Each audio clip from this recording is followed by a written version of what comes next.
A dog heads out one morning for a walk and returns, tail wagging, with a rather interesting discovery: a human skull.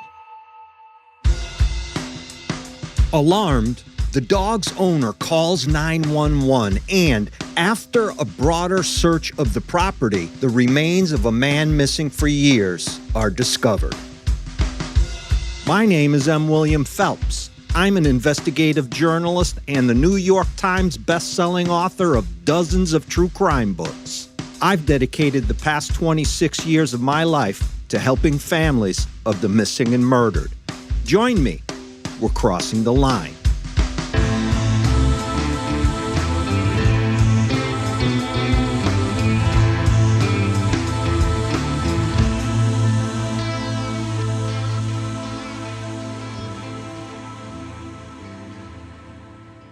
A wise woman once said to me, "We can bury secrets for only so long. The truth always comes out." Such a valid statement, if I have ever heard one. I want you to picture this. You walk out the front door one day, on your way out to your car parked in the driveway, and you are startled, or maybe horrified is a better word, to see in front of you what looks to be a human skull. Perhaps like one you'd find in a science lab or anatomy class. There it is, in your driveway, in all of its weathered, whitewashed, bleached wonder. What used to be somebody's head is staring up at you. You walk over and have a closer look. There's a hole in the top of the skull. You've watched enough true crime or listened to enough podcasts to know that the small hole is likely not there by happenstance. 911 is ringing on the other end of your cell phone before you even realize you've dialed. Within a half hour, the Barron County, Wisconsin Sheriff's Office arrives to have a look. It's December 3rd, 2017. Clearly, the skull has been out in the elements for many years. This is rural country, bucolic, way out in the middle of nowhere, USA. Deputies soon realized that the skull is not some sort of experiment or a fake, and they call in forensics. As one police report describes, deputies and forensics then begin to search the entire area around the house where the skull was found. Because where there is a skull, well, there very well could be an entire body of bones somewhere. About 66 feet from the center of 10th Avenue, the road running in front of the house where the skull was found in the driveway, there's an open field with woods just beyond that. Along the edge of the woods leading into the field, they discover the remaining parts of a body they believe once had the skull attached to it. Ribs, backbone, legs, and, as the report states, other bones, along with clothing and a full set of dentures. The remains have no visible flesh, an obvious clue that they are likely very old indeed. They continue searching the area for additional remains and any other evidence of what could have happened to this person. By December 13th, the search is over, and all of the remains recovered are sent to the Midwest Medical Examiner's Office for analysis. They need to find out if there is a homicide here, or the person off themselves in the woods, and the animals, over time, like that dog who had brought the skull to the nearby house, dismembered the body. After all, there looks to be what is a single gunshot wound or a small blunt force trauma through the top of the skull. The first order of business is to classify the death and identify the victim. Your investigation begins from there and branches out. Homicide or suicide, they will have to investigate and find out who this person is and what happened. The medical examiner tells the sheriff's office that as of now, without any additional evidence, the manner of death is classified as undetermined. They confirm the hole in the skull is from a bullet, which traveled from the dead person's left to right, front to back, in a downward path. So, it's highly possible that the victim, identified as a male, could have shot himself. From there, a more exact identity gets a little wonky, without any specific detail to speak of. He is likely white, the report notes, with an Asian mixture, 30 to 65 years old, with the greatest likelihood of him being between 35 to 55. That's not a lot to go on. For investigators, all they have so far is that a death occurred, unsure of how or why. He's a white Asian male, likely, somewhere between 35 and 55 years old. Sure, you can begin scouring missing person reports to see if your victim vaguely fits any of that criteria. But that is a crapshoot, with tons of work ahead if you're going to begin to try and match DNA to missing person cases on record. You can rule out all those men who did not have dentures, but still, how far is that going to get you? Early into the following year, 2018, investigators decide to send the remains to the University of North Texas, the Center for Human Identification, the Forensic Anthropology Unit in Fort Worth. By March, the center confirms basically what the medical examiner back in Wisconsin had and comes back with the same age range and race. Nothing more. It's a dead end, essentially. Near the end of March, Barron County, Wisconsin investigators send several bone samples to DNA Solutions in Oklahoma City, Oklahoma, taking the old forensic genealogy and familial DNA analysis route. Involved in this part of the identification is the DNA Doe Project, which increasingly more law enforcement agencies are relying on when these types of cases feel stalled. And for what it's worth, when the Doe Project becomes involved, it generally means that law enforcement has tried everything else, and this is effectively the end of the road, the last resort, so to speak. Founded in 2017, the DNA Doe Project, a nonprofit, as of 2025 has resolved over 150 cases of unidentified remains. And thank God for this incredible service. They should be commended at every opportunity. And look, in giving props where props are due, Audio Chuck, the production company behind the most successful true crime podcast and one of the most successful podcasts overall, Crime Junkie, established a fund to help law enforcement identify John and Jane Does through the DNA Doe Project. As I have said numerous times on this show, forensic genealogy is very labor-intensive.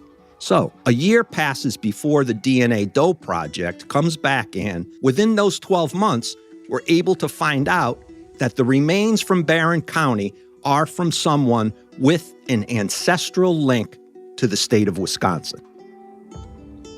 A week after they give the sheriff's office that great news, they call to say they believe they have found out whose remains were located on the side of the road. And the man has not actually been living in Wisconsin, which complicates things a bit. His name is Gary Albert Herbst. Gary was 57 years old when he went missing in 2013, so his remains had been out there along the edge of the woods for what they believe has been about 4 years. Gary was born and raised in Butternut, Wisconsin, and married a woman there by the name of Connie. In 1980, Gary and Connie moved 4 hours away into Minnesota and eventually settled in Elko, New Market, a small town. They have one son, Austin.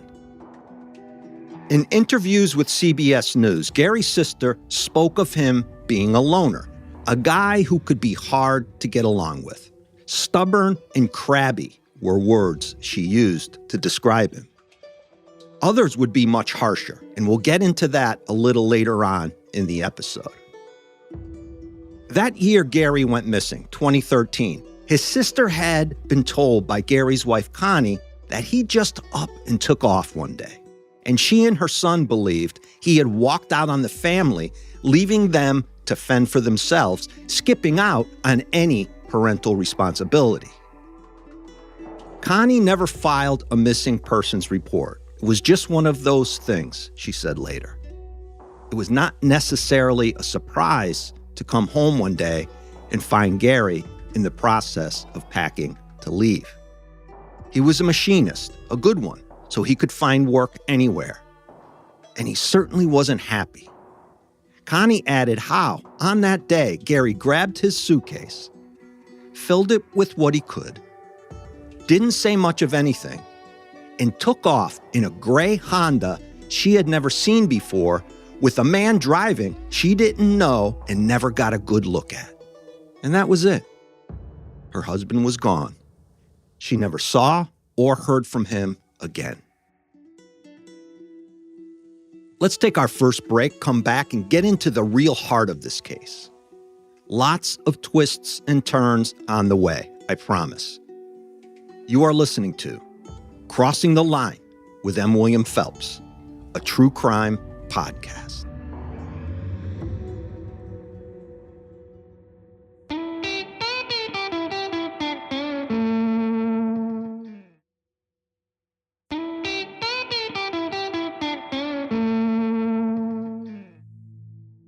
Now that they have Gary's identity, the first job for investigators is to contact next of kin, specifically Gary's wife, Connie, so they can break the news that his body has been recovered. They find out that Connie is working for a nursing home, a retirement community. And to their luck, Gary and Connie's child, Austin, is also working at the same place with his mom, so they can break the terrible news to the both of them at the same time. Heading into giving the family the death notice, investigators develop new information that during the mid-1990s, Connie had purchased and registered a Sig Sauer .45 caliber pistol. That's a large weapon, which can put a big hole in someone. They wondered if that gun was missing and if Gary might have taken it with him. Investigators show up at the nursing home unannounced. After meeting with Austin and Connie, they break the news. Gary's remains were found 4 hours away in Wisconsin. Nothing but a skull and some bones. Stoic, one investigator tells CBS News, recalling Austin and Connie's reaction to what they presume would be horrible news.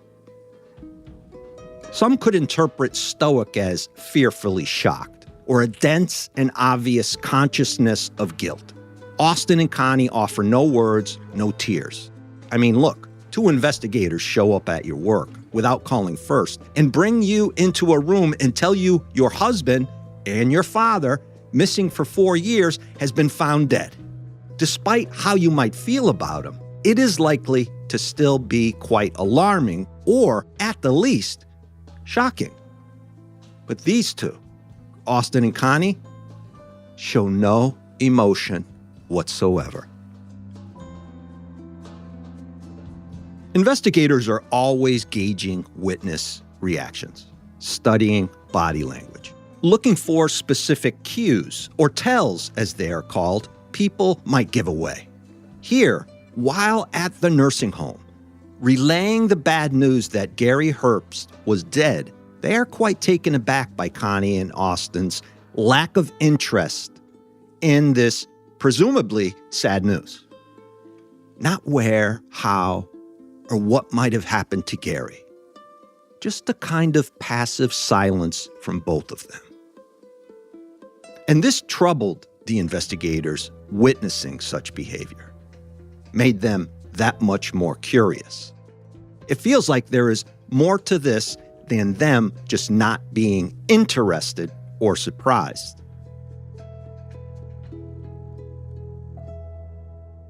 So investigative intuition and cop radar is raised.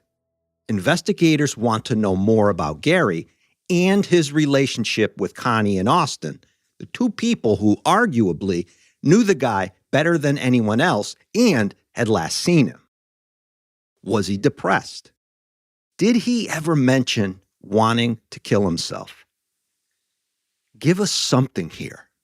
The other interesting, unusual part of this is that Connie had not filed a missing person report right away. A police report dated July 6th, 2014, one full year to the day after Gary went missing, says that Connie had made the report only at the urging of Gary's brother, who had been trying to get a hold of him but couldn't. The way Connie described Gary leaving in that report was rather simplistic. He packed some clothing, took $5,000 in cash, and left in that gray Honda driven by someone she didn't know. Period. Further interviewing Connie, investigators noted she was cooperative and they believed she was trying to be helpful. When they asked why she had never reported Gary missing until his brother encouraged her to, she explained that because he had left on his own, she didn't think she had to. So you see, there is a fairly adequate response to her behavior.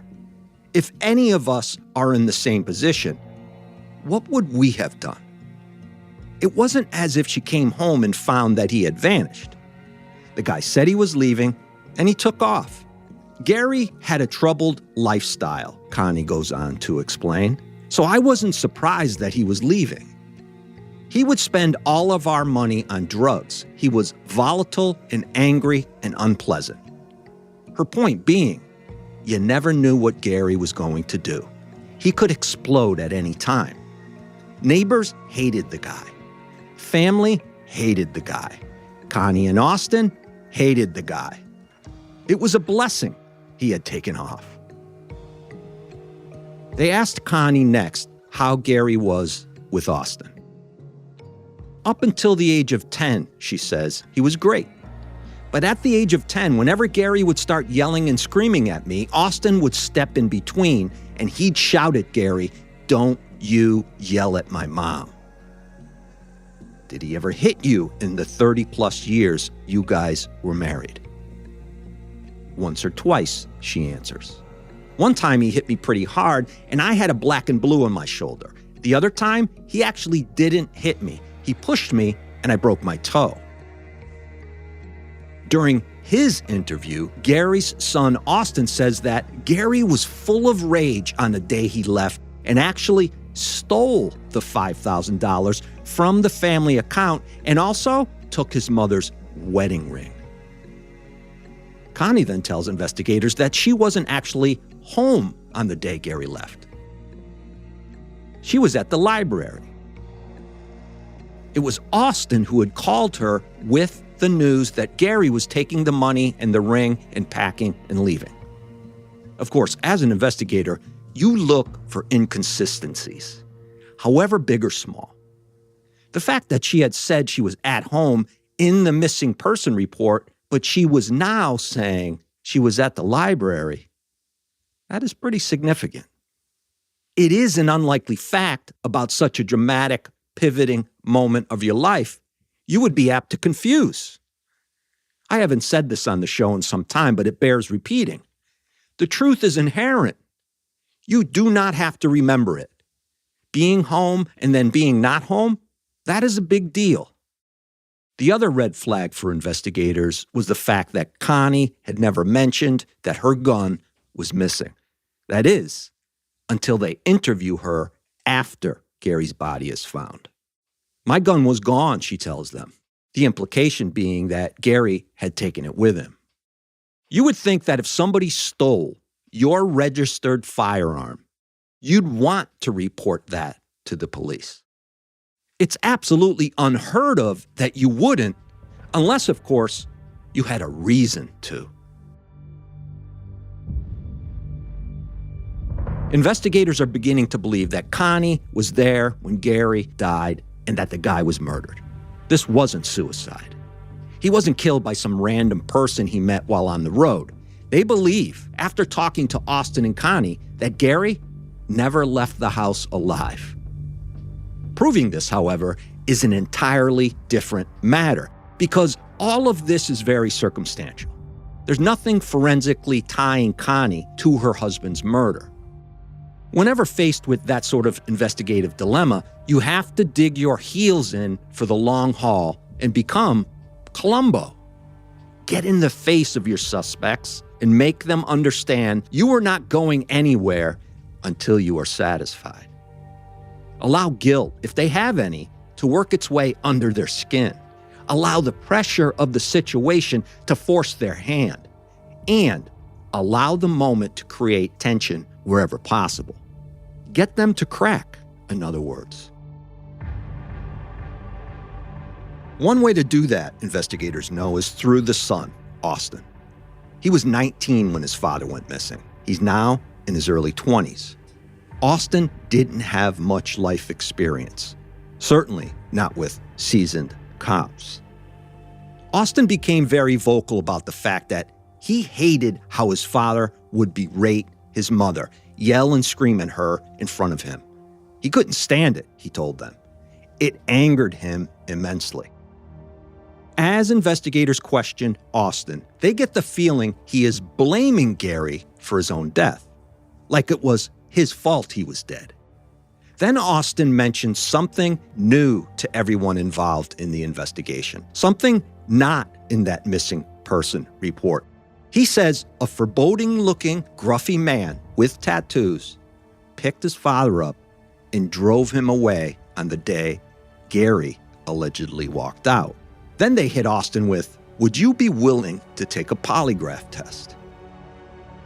They explain that his mother, Connie, already agreed to one.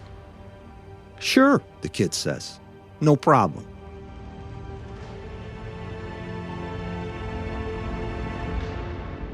Let's take another break, get into the results of the polygraphs, and reveal a bombshell Austin Herbst drops on investigators' laps. You are listening to Crossing the Line with M. William Phelps.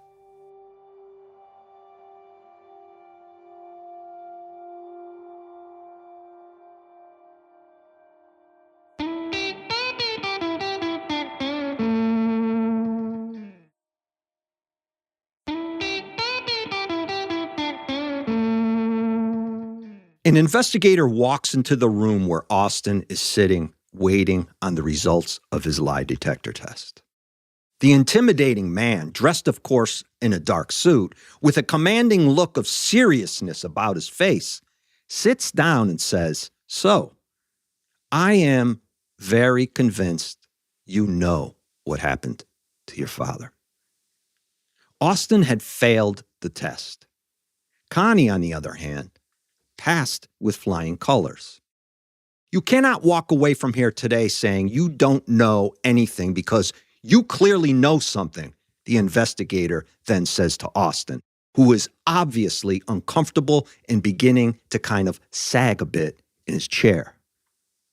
"Whatever it is, you have to tell me," the investigator adds, doubling down.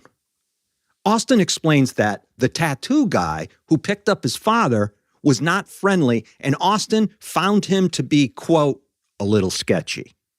Ignoring that, the investigator says, either you're involved with your mom in killing your father, or you're involved with someone else in killing your father. And if I could just give a bit of advice here to anyone listening. If you or anyone you know is in this situation, and there's no reason you should be, the time to ask for a lawyer would have been days before Austin begins talking his way through this thing. For the simple reason being that only your words can sink your battleship. Austin is talking himself into a corner where the only way out is to admit he killed his father. But Austin holds the sails on his ship pretty steady for the time being, saying, "I'm not involved with it. And I want to tell you, you getting my mom involved, that is pretty out of this world."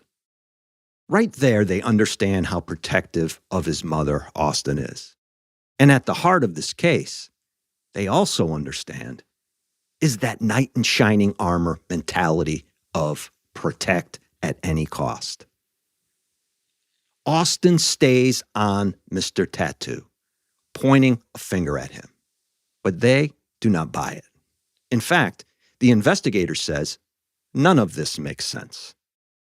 Overlooked in a lot of this is Gary's character. You have to have a good sense of your victim and who he was if you want to solve his murder.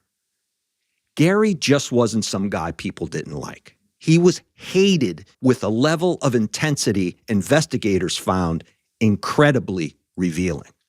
In fact, one detective told CBS News, "We repeatedly heard the term, Gary was the biggest asshole you'll ever meet." Some examples of that are, if Gary was mad at a neighbor, he had this pipe organ and he would set up big speakers in the windows and he would blast pipe organ music into the neighbor's house. He would also wait until a snowstorm passed and a neighbor who had pissed him off snowblowed their driveway, and then at night, Gary would take his snowblower and refill their driveway. That's a devious, vindictive son of a gun. I point this out here because if you are building a case against Austin and even Connie, you had better address all of this. Any defense lawyer worth his weight is going to bring it all up and say the guy had more enemies than a villain in a James Bond film. And any number of those people Gary had pissed off could have killed him, and as of this moment, investigators are focused exclusively on only Austin and Connie. One other piece of evidence is discovered while investigators keep pouring through documents, looking for that one bit of information they can use to nail the two of them.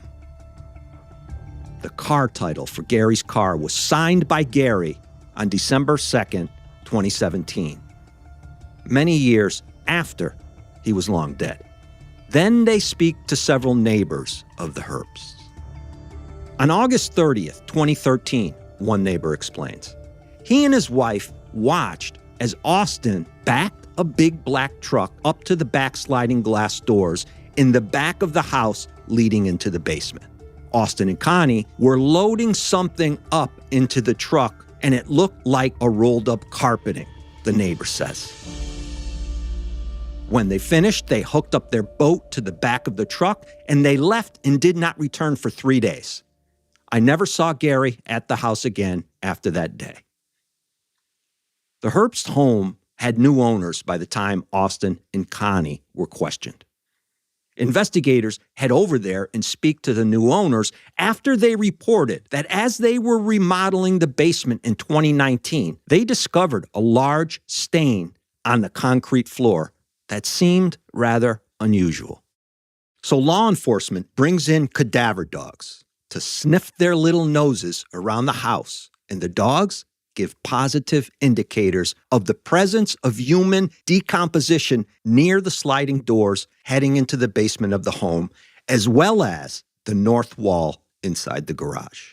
A field test is then conducted on those areas, and it comes back positive for human blood.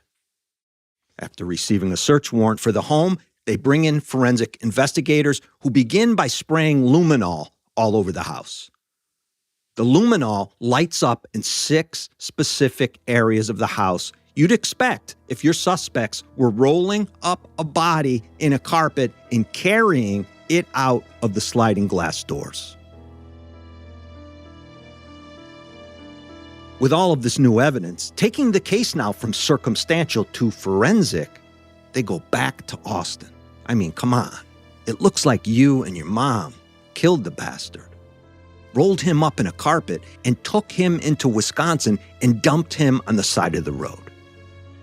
I mean, I won't even get into why, with the boat attached to the truck already, didn't dump him in a lake somewhere. But let's not go there.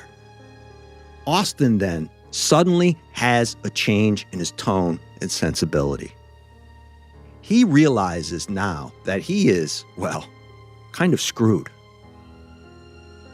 They interview Austin for hours, and he never once denies killing his father. Then, when the pressure becomes more than he can handle, he says two things. I want to talk to my mom, and I want an attorney. Remember the neighbors who saw the two of them with the carpet and the truck pulled up to the basement sliding glass doors? And they recalled the date specifically? The date was embedded in their minds because they watched the entire night unfold as a horrific thunderstorm rolled into town, as if it were some sort of Vincent Price film. At one point, they even watched them clean the house and hook up the boat and carry the rolled-up carpet out the door. This was when the husband says to his wife, I think they finally killed Gary. Not long after that night, Austin and Connie stage a tag sale, and they sell almost all of Gary's possessions. No one in the neighborhood really cared much after Gary was gone because he had been such a horrible human being to so many people. They were happy he was no longer around, which was why nobody said anything. Neither Austin nor Connie wound up confessing. They held their sales strong, and although they told so many different inconsistent stories, they never came out and said they did it. Not then, anyway. Still, investigators believe they have enough to make the arrests. The warrants are extensive and detailed, as you might be able to tell from the episode. And it seems prosecutors have quite enough to take the case, which is mostly circumstantial, with forensics that can be fought hard by a defense attorney, to trial. On November 19th, 2020, Austin and his mom, Connie, are booked for the murder of Gary Herbst, and trial dates are set. Let's take a final break, come back, and conclude this whirlwind of a murder case.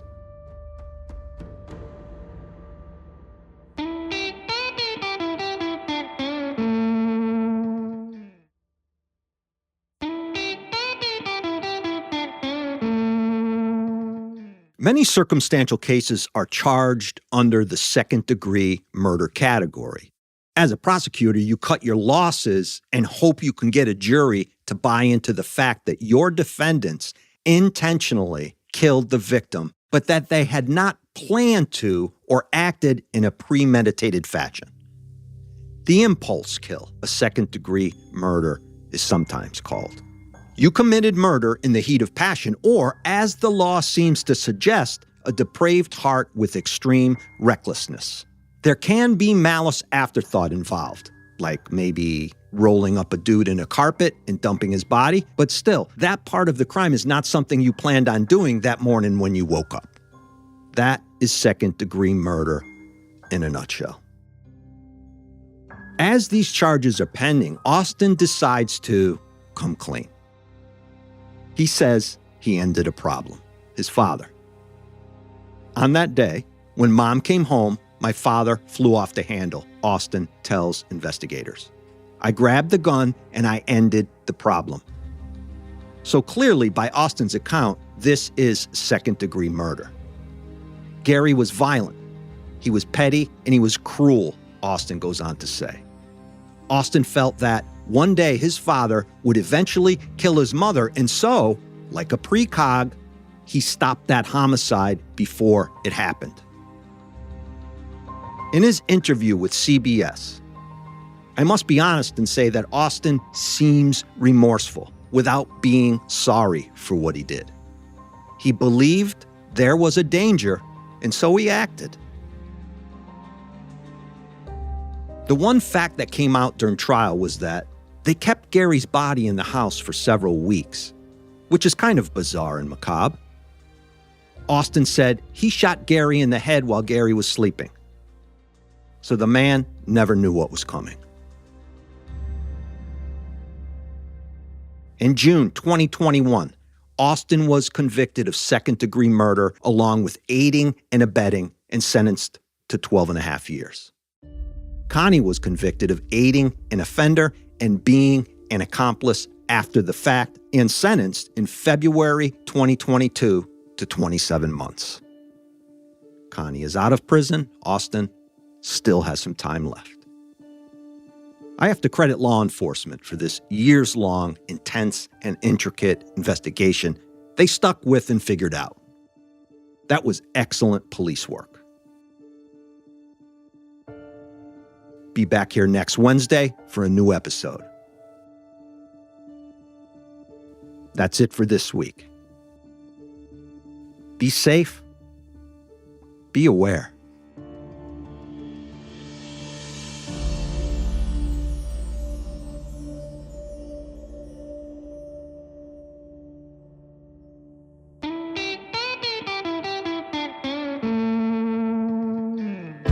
Sources for this episode include State of Minnesota versus Connie Lou Herbst, memorandum to rank the offense, police reports, and arrest warrants. New Prague woman sentenced to 27 months for role in husband's murder by Gracie Stockton, KSTP, February 23, 2022. CBS News report by Asina Bassick, Chuck Stevenson, and Peter Van Zandt, March 21, 2026. Crossing the Line is executive produced by M. William Phelps, LLC, and Matthew Valentinus, Mom's Basement Management. Written by me, M. William Phelps. Audio mastering and mixing by Matt Russell. Music by Epidemic Sound. Original music written and performed by Thomas Mooney, Tom Phelps, and Matt Russell.